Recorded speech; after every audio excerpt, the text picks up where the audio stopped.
Welcome to SVGTV News for Monday, November 2nd, 2020. I am Rochelle Batiste with the details. The National Emergency Management Organization, NEMO, was today continuing its assessment of damage in communities across SVG in the wake of heavy rains and winds over the weekend. Director of NEMO, Michelle Forbes, said some 52 houses sustained damage. However, there were no injuries nor loss of life. She said the assessment teams were continuing visits to all affected communities. So we have assessment teams out in North Windward, North Central Windward, also in South Windward and South Central Windward areas. We have in Mespo, we do an assessment in Mespo because once you have that kind of rainfall, you have more landslides and landslide-related impacts. And also in the North Leeward, the whole of the Leeward section, we had a lot of forms of minor damage. When I say minor damage, what we call the level 1 damage, that can be repaired, and some, of course, will need total repair. But our numbers have increased probably now to over 75 thereabout. So I don't want to quote the numbers yet, but we are continuing to. Those numbers have exceeded, and we are verifying that all the reports that are coming are actually from that event, and we. Families who were displaced have begun to receive assistance, but Forbes said some persons affected have opted to stay with family. Families have been displaced. Several families have been displaced and staying with other relatives. So we are looking now to provide assistance for those families over the next few days. And while continuing the assessment, we have also worked with the Red Cross and other agencies and distributing tarpaulin, so those persons whose homes were damaged can actually cover the roofs to prevent further damage from the rainfall. So we are continuing our assessment and continuing to reach out to those persons who have been affected over the last few days. The NEMO director is encouraging persons to report any damage by calling telephone number 4562975. That's 4562975 in order to register for any assessment to be done. The tropical wave which affected SVG has now shifted further northeast and has formed into a Category 1 hurricane called Eta. St. Vincent and the Grenadines yesterday recorded a new Covid-19 case. The new case is a non-national traveler who arrived from Europe with a negative PCR result and tested positive on screening on day 14. The Health Services Subcommittee of the National Emergency Management Organization, NEMO, said in a release that the traveler will remain in isolation until cleared with 2 negative PCR results. Contact tracing of this new case has so far revealed no additional positive cases. However, further contact tracing and testing are ongoing. St. Vincent and the Grenadines has now recorded a total of 75 COVID-19 cases, 70 of which have recovered. There are now 5 active COVID-19 cases, all imported from countries categorized as high risk. All travelers who arrive in St. Vincent and the Grenadines from yesterday, November 1st, 2020, until next week, Tuesday, November 10th, 2020, will remain in mandatory quarantine for 5 days in a Tourism Authority, Ministry of Health, Wellness and the Environment approved hotel. St. Vincent and the Grenadines assume presidency of the United Nations Security Council effective Sunday, November 1st, 2020. And Prime Minister Dr. Ralph Gonzalez delivered a virtual address yesterday to mark SVG's introduction to the presidency. PM Gonzalez told the Assembly of the immediate work to be done during the 1 month of SVG's presidency, which includes the safety and security of the Caribbean and other developing states. As we coordinate the Council's activities, we will address a number of important issues affecting our Caribbean region and our hemisphere, and indeed the world. During our presidency, we will host a meeting on peace building and sustaining peace, contemporary drivers of conflict and insecurity.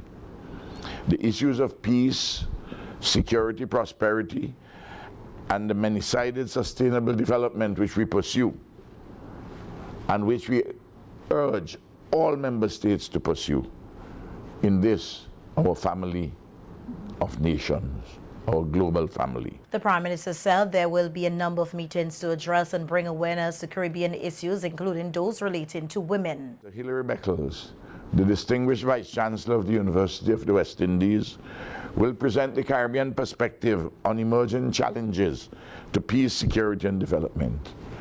We will also chair, among other things, a meeting of the police commissioners of the United Nations peacekeeping missions.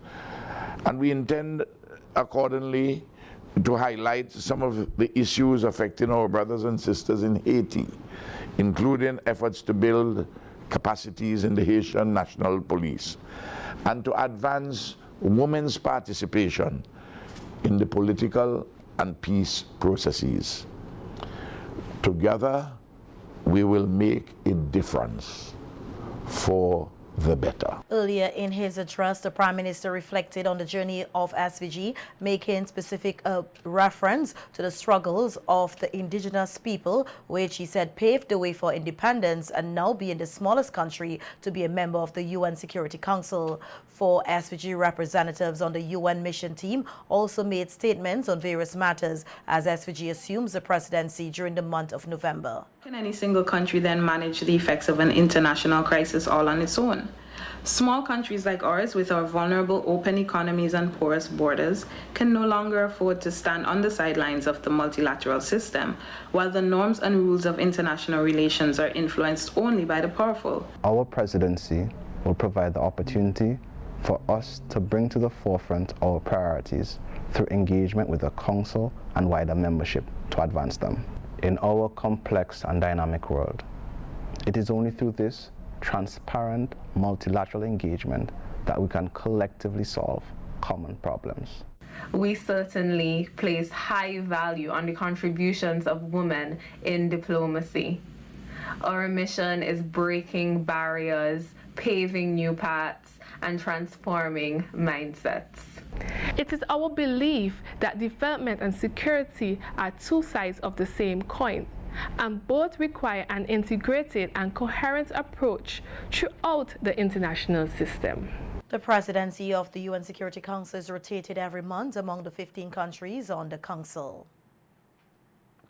Meanwhile, at a news conference this afternoon, Prime Minister Gonzalez reiterated his position on pursuing international peace and security. He said of critical importance is the need to ensure that the work of the Security Council is executed fairly.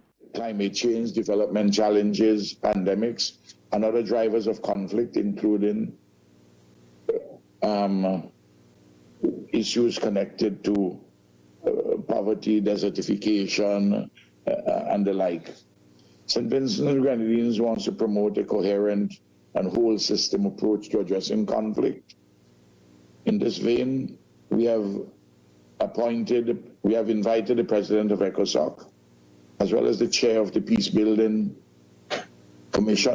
At the virtual news conference, a UN correspondent asked the Prime Minister about SVG's upcoming general elections and how the assumption of the presidency has impacted his campaign. Experienced journalist, and as you know, good policy is good politics.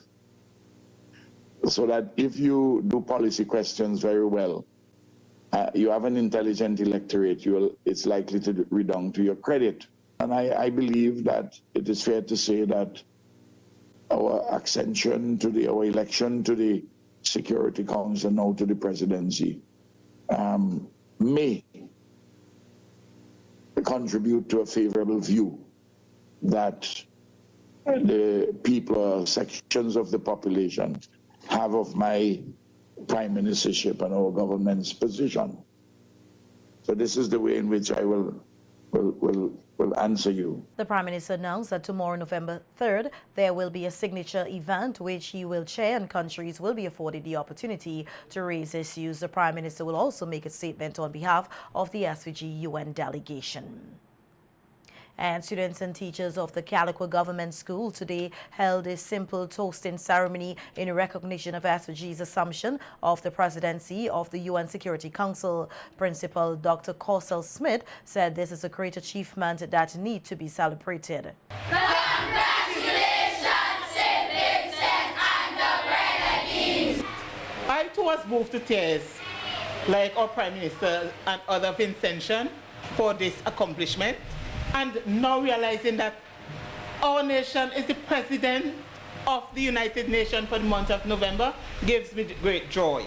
I just hope that this opportunity will give you boys and girls sitting here and all Vincentian students, all at home and abroad, that tenacity to make sure that our country succeeds beyond measure. The teacher said SVG's presidency is a good teaching topic for students who need to be informed on current affairs. Seat on the United Nations Security Council, I knew this was and is the greatest moment in our country's practice of diplomacy, foreign policy, and international relations. I had to let my students understand what this meant to us as a nation and as individual Vincentians. Salute our nation on this day of great historical significance. We are inspired by this, and because of it, we shall aspire further, always being sure that whatever the future brings, our faith will see us through. Our presidency gave our children one more great reason to believe in ourselves. United Nations Security Council is charged with maintaining international peace in the whole world. We hear that the list of persons in quarantine who will be allowed to vote in Thursday's general elections is being finalized. This from Supervisor of Elections Dora James on NBC Radio's face-to-face program today. James said the electoral office has already done its part in terms of checking on those persons who are eligible to vote, and that the list has been resubmitted to the health authorities who will issue the order for these persons to vote. She said those persons must have 3 negative PCR tests. And Deputy Supervisor of Elections Sylvester King is encouraging persons to embrace a spirit of cooperation during the voting process. In terms of the work of agents at the various polling stations, King said their duty is to observe and they should not interfere with the work of the presiding officer, who is the person in control. They're not to guide and direct and instruct the presiding officers or anybody in that station. So if you're planning to do that, we are saying to you, don't do that, because that's not your role. Your role is one of observing the process. And perhaps you make notation of things that you observe and see, but you're not there to guide the presiding officer or direct the presiding officer or instruct the presiding officers. I know sometimes that there is good camaraderie inside of the polling station, and somebody may feel that they want to give an instruction, but specifically your role is observation. King also used the opportunity to remind voters that once their name is on the voters list, they will be able to cast their ballot with or without a national ID card, passport, or driver's license. He said in the absence of these, there is the substitution of a polling card. So you have the polling card that would carry information on you and along with a photo. So it helps us to identify the voter who is in front of the presiding officer. So I don't want persons to begin to get worried and worked up and put unnecessary pressure on anybody because they didn't have their card with them. But to ensure that if you have a passport and a driver's license, even if you didn't have your ID card with you, take it along with you. I mean, we understand the frustration for some persons, but your ID card facilitates the process and makes it smoother or quicker, faster. But even without the ID card, you're still able to exercise your franchise once your name is on the list. Responding to questions about the secrecy of the ballot, the Supervisor of Elections said no one would be able to tell who a person votes for. 3 parts. The ballot paper, when the ballot is packed in a book, and when you come in and you give me a ballot, it is torn from the book. It would have 2 parts. It has the top that is called the counterfoil. Your voter's number would be written on that counterfoil, and your name would be ticked off. When you go to the booth, you cast your ballot, and you fold it back. Make sure you fold it and bring it back to the presiding officer. If you leave it open, then we have to send you to do that, to fold it back. The fact that you're folding it is to maintain your secrecy. Now, when you have dipped your finger in the ink, because you're going to ask to dip your finger, your ballot, the counterfoil of your ballot would be removed. And the fact that it is going to be removed means that the voter's number will go with it. You understand? That would be placed in an envelope and your ballot would be placed in the ballot box. So your ballot that is going in the ballot box will not have anything that is connected to you. And the two main parties contesting the upcoming general elections in SVG staged a packed weekend of activities as they head into the home stretch for the November 5th polls. The incumbent Unity Labour Party, which is seeking the 5th straight term in office, conducted its final gospel concert at Annisville and a number of meetings in various constituencies. Party leader Dr. Gonzalez is optimistic about an increase in seats. And the New Democratic Party was also active over the weekend, conducting meetings in several constituencies. And party leader Dr. Godwin Friday is equally optimistic that his party will stage an upset. We now get a roundup of some of the weekend activities and pronouncements from the ULP and the NDP. Prime Minister Dr. Gonzalez said that houses are already under construction in Lomans Leeward for the 47 families who will be relocated to accommodate the construction of a modern port at Rose Place, and promises fishermen a safe place to put their boats. He was speaking at the ULP Gospel Concert last evening at the E.T. Joshua Airport tarmac. We are moving you to good housing in Lomans. And then the fishermen with their boats, we are fixing up the place below Club Cove by Edinburgh to pull up your boat them there. And we're doing the sewerage line. Those are the first phases of a $200 million US port project. I do the airport for goods and people. Yes. I'm doing the modern port for goods, because the port in Kingston is about 60 years old. He added that the government will also secure lands to build houses to relocate people at the informal settlement of pole yards so that they can be safer. That pole yard, I am going to make sure that we are going to have houses, 1 bedroom, 2 bedroom, and 3 bedroom houses for you. We'll build them elsewhere and give you. You hear me? We do that all the time. You see this last 5 years to the comrade? Oh, Heavenly Father, I tell you. Leader of the New Democratic Party, Dr. Godwin Friday, said Thursday's polls will give Vincentians the opportunity to vote for the change they have been calling for. Speaking at an NDP meeting on Saturday, Dr. Friday said the change can only come if everyone accepts they are the agent of change. To anybody else, don't find any excuses as to why you are dissatisfied with the government, but somehow you're not going to vote. Because I promise you that things will get better in St. Vincent and the Grenadines. The day we take that historic step of changing government, we change our fortunes in this country for the better. They are doing and saying anything to try to get your vote. But as Mazad say, you fix pothole, too late. You're painting a building, too late. You build a wall and the wall fall down, too late. And as the old song say, too late shall be the cry.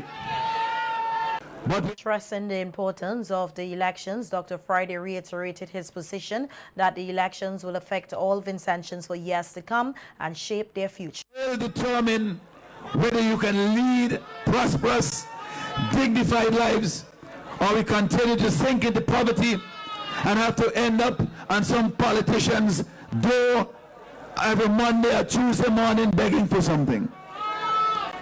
That degrades us as citizens, as human beings, and we can do better than that. We have a situation where unemployment is high, taxes are high, wages are low, The grocery bill getting higher and higher. And that adds up to a life that is getting harder and harder. Continuing to speak on the economic conditions in the country, the NDP leader said the circumstances are worse off today than they were 10 to 15 years ago, and he is particularly concerned about the nation's youths. They come out of school 3-4 years and they can't even get a part-time job. Yesterday when I was talking to them at the school, to be honest, I felt myself almost on the verge of tears when I see these bright young faces sitting there looking at me. And I know that what the country offers to them, for all that they've accomplished, for all of their dreams and hope, is that half of them sitting in front of me will not be able to find work. And then if they want to study, most of them will not be able to afford to do it. So all this bright promise, before it actually comes to fruition, is either snuffed out or is held back. ULP candidate for East Kingstown, Luke Brown, plans to support the community of Dorsetshire Hill in taking part in the 2020 Christmas lighting competition and other activities. He made the commitment at a ULP meeting on Saturday evening at Dorsetshire Hill. There was a committee from the community which put on a spectacular display of lights at Christmas time right on the field next to the school. Do you want to see light up come back to Dorsetshire Hill? Do you want to see light up here? Well, I'm telling you tonight that a part of my plan is to support Christmas light up activities throughout the constituency, including here at Dorsetshire Hill. Brown also spoke about instituting a shuttle service to make access to Dorsetshire Hill easier. And Curtis King, the ULP's candidate for West St. George, which also includes portions of Dorsetshire Hill, said at the meeting that West St. George is one of the fastest growing constituencies in terms of population and economic activity. I see an enhancement of our living standards. In fact, when I look at our constituency, I see 3 distinguishing features emerging. One, to the southern tip, we have a city. We talk about building a modern city, but we see a city already emerging in that southern tip of West St. George. And that's why you have so many business places over there. In the middle and the midsection of this constituency, I see the development of middle-income communities throughout. And the ULP's candidate for East St. George, Gonzalez, has been highlighted some of the projects that were done under his leadership in the constituency. Speaking last Saturday at a campaign meeting at Glen, Gonzalez said the list of projects include refurbishment of the Louis Punnett home. And the first time I walked up into the Louis Punnett home and saw the way that some of our most vulnerable were living, I said, no, we have to change that. We have to respect our elderly and give them honor and dignity in their final years.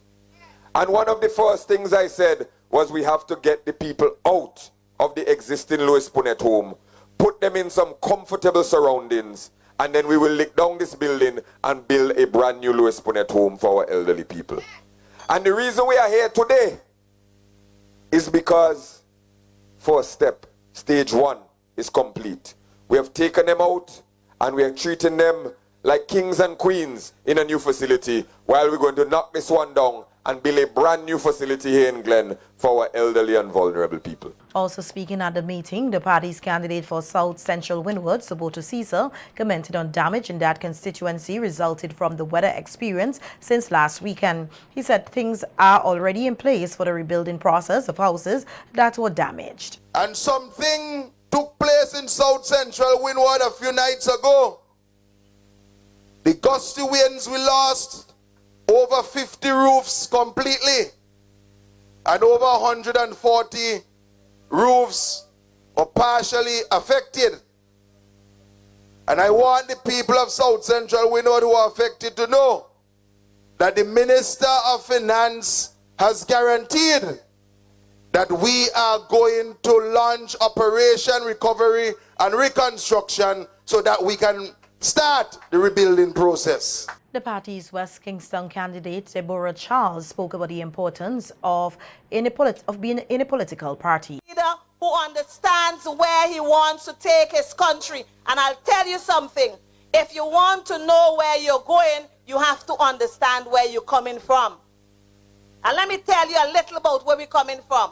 We are coming from a state, comrades, where there were only 4 children of primary school, of secondary school age, who would have passed the common entrance or who would have been allowed to go in. 4 out of 10 for the past 17 years. That's what it is. That's what it was when the NDP was in office in this country. And lawyer and NDP candidate for West St. George, K. Bacchus Batiste, is advising persons not to engage in illegal voting. Speaking at a virtual meeting last night, Bacchus Batiste said they have already drawn to the attention of the electoral office several names of persons whom they suspect of registering illegally in constituencies in which they do not live. She said it is an offense punishable by a fine and imprisonment. Last opportunity. All you 14 people in East Kingstown who thinks you're going to come out to vote on the 5th, knowing full well you have not been living there, think again.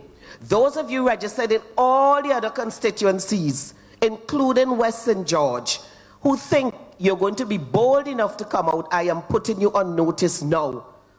There would be a team of lawyers standing by, and if you come and vote and you know that you were not supposed to do it, you will be committing an offense and you will be held accountable when we win the election. Now, this is not a threat for persons who are properly registered. You go, exercise your franchise, vote with your conscience. All the thousands and thousands of people in St. Vincent who are properly registered.